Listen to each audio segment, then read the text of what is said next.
Hey everyone, James at Ski Exchange here, and it is really cold outside. Frost on the floor today, absolutely freezing in our industrial unit type store here, and hence the snow camp Planks cap. You got to respect the snow camp charity, and well done to Planks for making this. But today it's not about that, it's about Atomic. So down at Atomic yesterday, looking at all some new stuff, and it made me think, hey, I should talk about at least the Atomic skis that we have in store this season before I get too carried away with ordering skis for next season. So just going to talk you through some of the Atomic skis that we've got in the range. There's a few more than what I'm going to talk about, but these are kind of the main ones where we have, you know, depth and whatnot. So what skis are they? Who are they for? What's the ski like to ski on? Blah, blah, blah, blah, blah. Kind of entry price point-ish ski. So good kind of intermediate ski. This is the Maverick 83, okay? So the Maverick series from Atomic is their kind of all-mountain collection. This is kind of one of the entry levels into that collection. 83 underfoot, so more piste orientated, definitely. Comes with a system binding this ski.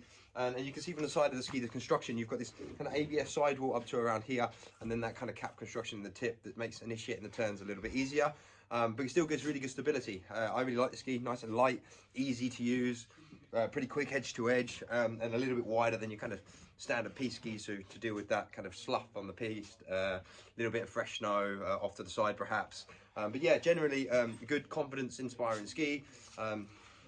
440 quid with a binding as well, so really good value for money. And that's the Maverick 83. There are other Mavericks up from the range, and we have a few of those on the website, but that's the only Maverick I'm going to talk about today. Obviously the bent range, so we're now kind of in the free ride play style area. This is the entry level into the bent collection. So we have the 85, the 90, the 100, I'm going to talk about the others, and the 110, but this is the 85. So who is this for? What is this ski? Why does it exist? So we go back to the kind of construction. I like to talk about construction. It gives you an idea of how beefy the ski is, etc. So this has that kind of micro, I call it micro ABS, because it's kind of like half the sidewall is ABS, and then kind of caps off here. So just under the foot really, and that gives you good kind of stability on rails, kind of landing, but keeps the tip and tail quite playful, quite soft. And this is more of your kind of entry level freestyle ski, so nice solid ski for, you know, the younger skiers, kind of lighter skiers, etc.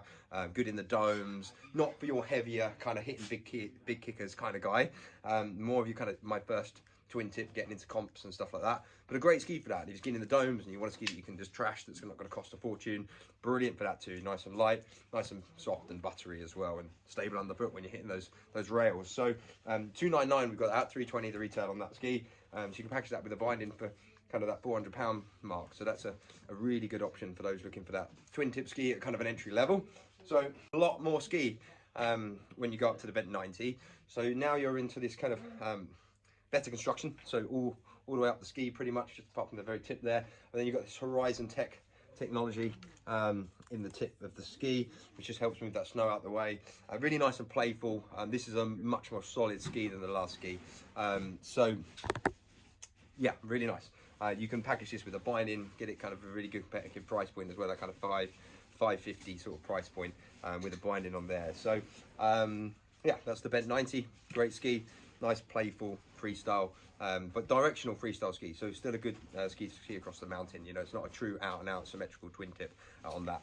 We had the bent 100 in this season as well. So got that in all the lengths. Again, great ski, 100 underfoot. If you want that slightly wider ski to do a little bit more free ride, a little bit more kind of stability on the landings perhaps, maybe you're hitting backcountry booters, or you just want a ski that gives you a bit more versatility if you're skiing off the piste as well, then that's a good option. So there we are. A little bit of Maverick, a little bit of bent, and now we're going into that lightweight touring world. So we have quite a lot of backland options here at the Ski Exchange across different widths and lengths, and this is the Backland Unlimited.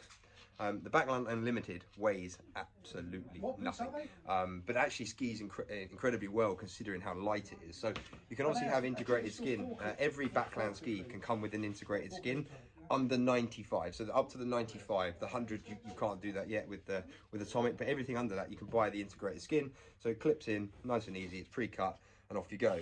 And actually to ski on, surprisingly good.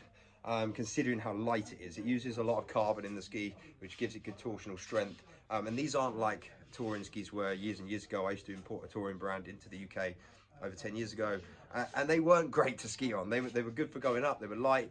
They were okay in certain places, but generally they weren't brilliant downhill skis. These are actually surprisingly good, really good. So super light, but for the weight, gives you a pretty good ski as well. So check out the Atomic's Backland range if you're into that touring. You want something that's light on the way up, that still skis pretty well on the way down. Now we're moving on to the world of piste. So for those piste bashers amongst us, those little kind of racer wannabes perhaps. So we're going to start with the kind of narrower stuff. So this is the Atomic S8. This is a new ski for Atomic this season.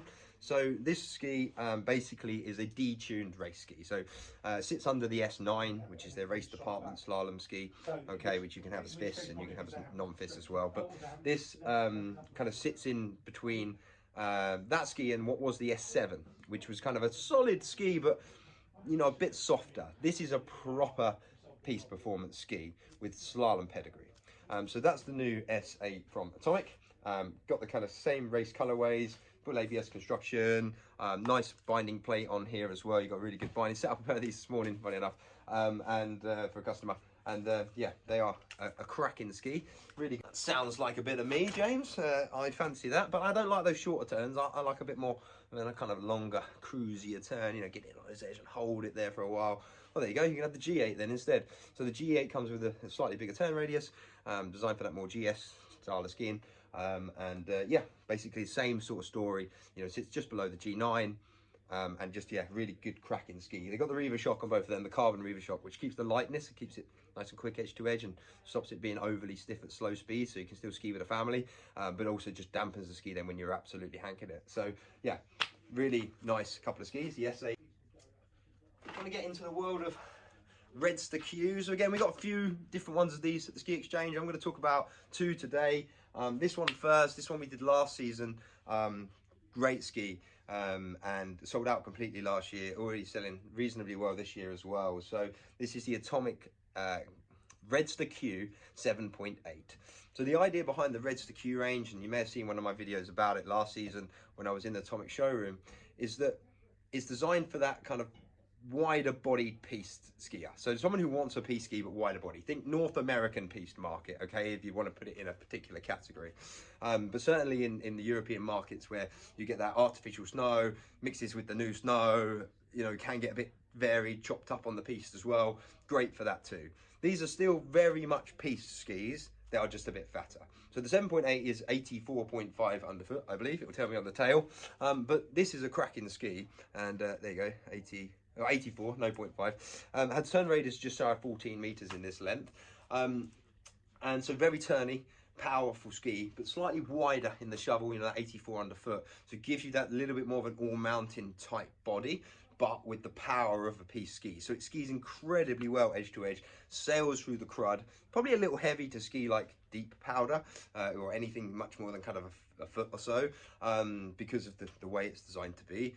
But it's not designed for that. It's designed to just sail through everything kind of on the piste, just to the side of the piste, and give you a real good piste type performance with that slightly wider bodied ski. And they're really good fun. They ski really well, the quick edge to edge. They make you feel solid. But yeah, that's the 7.8 there. And that's obviously not the only one in the Q series. They do some fatter ones, they do some slightly narrower ones as well. They're all generally designed to be a slightly wider body ski than the Redster range, hence Redster Q. And then on the ladies side, you have Cloud on the piste, and you have Cloud Q, which is the slightly wider bodied skis. I don't have, oh yeah, I do. Here we go. And there's a ladies Cloud Q14 Revo shock. That's a serious ski. So that's a great ski. You can see slightly wider body than the standard Cloud skis, but still that piste edge-to-edge performance. Staying in that Redster Q family is the 9.8, the Mac Daddy, the big bad boy. So this kind of has all of the bits of the race department ski, just a step above that 7.8 that we had before, a little bit stiffer, a little bit more performance for that slightly faster, maybe heavier skier, and very similar to characteristics.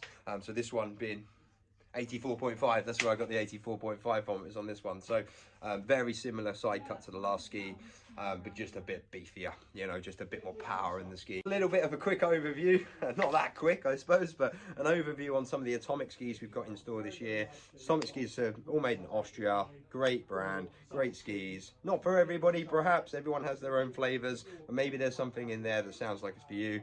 Come and see us, or give us a call, have a chat with us, and we'll happily give you any advice.